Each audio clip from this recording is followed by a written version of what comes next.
Hello everyone, welcome back to Evergreen Olivia TV. In this episode, we will talk about what are the advantages and disadvantages in living in a commercial business district. So if you want to move to a CBD, this episode is for you.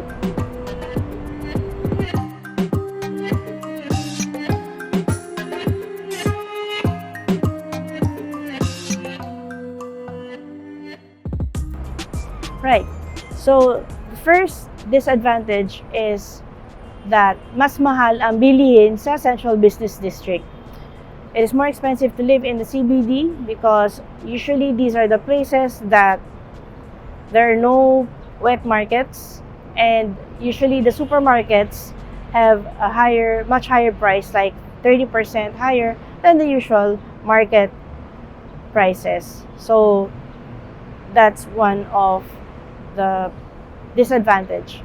The other disadvantage is also the lacking of access to public transport. So if you want to be thrifty and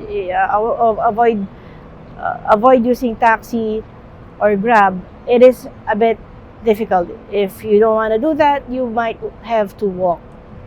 So, or probably use a bike. But for the meantime, there's really not much options in central business districts. It is usually more favorable. It's usually more favorable for those who are using cars. So, kaya medyo napupush ang mga tao, especially the working class, or Filipinos are pushed eventually to buy their own cars, no? So, that's one of the disadvantages.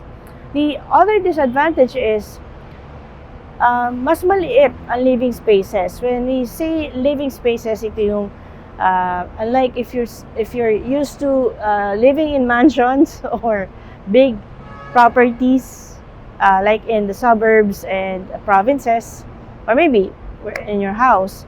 So when you live in the business district, usually the condominiums and apartments and other properties are much smaller, no? Kasi they tend to compress them, and usually it's competing with the spaces with offices.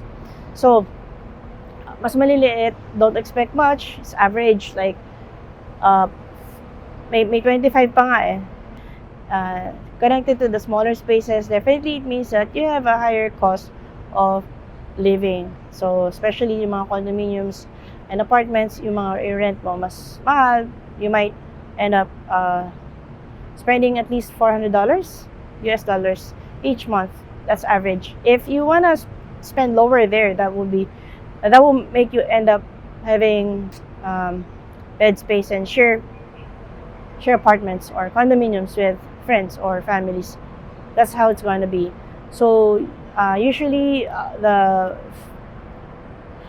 people that I know, when they started living in condominium, when they were working, and then when they started having families, they end up moving to the provinces or suburbs. So those are the disadvantages. Now let's go to the advantages naman. There are many more disadvantages, but the advantages I guess I would highlight is, first, I would say security. Security kasi security, because it's much safer in a way. What I mean safer is mas well lit. There's well lit, more security around, and the environment that you're in, it's usually working class, or the people that are here are usually focused in working in business. So that's the first advantage, security. So because all of the properties are businesses, offices, and there's minimal crime rate, and you won't hear gruesome stories, except for isolated stories, more of fights, scandals, and other things. But yeah, so that's the first advantage. So second, the other advantage is also the access to banking. So syempre, that's very important, no? Access to money. Let's say access to money, kasi if you're a business owner or you're working, at least when you need money, you have access. There are more banks branches. Like, it's definitely a guarantee that all banks in the major banks in the Philippines would have a presence in those areas, in those districts. So that's definitely a plus. And then the next advantage is also, if you're focusing in doing business, it actually saves time to live in a commercial business district. Why? Kasi you can set all the meetings or majority of the meetings to the malls nearby or cafes nearby, because people tend to meet in the commercial business districts area here in the Philippines. So that's definitely a plus. So yes, it's much more expensive, but if you want to save time, energy, then definitely it's a good strategy to be around the area. And lastly, well, there are many advantages, no, but I guess what I wanted to say is the advantage also in commercial business district is, if you want to experiment a certain market, especially in the technology business, or like if you're building into software or apps, so this is a bit more onto that side.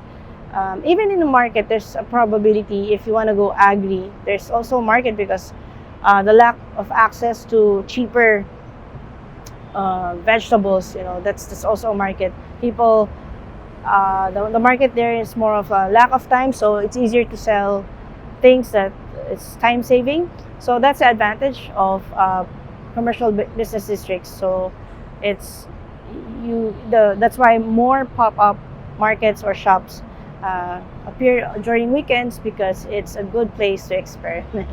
So ayun, so I've mentioned all the things on top of my mind that gives advantage and disadvantages in living in a commercial business district.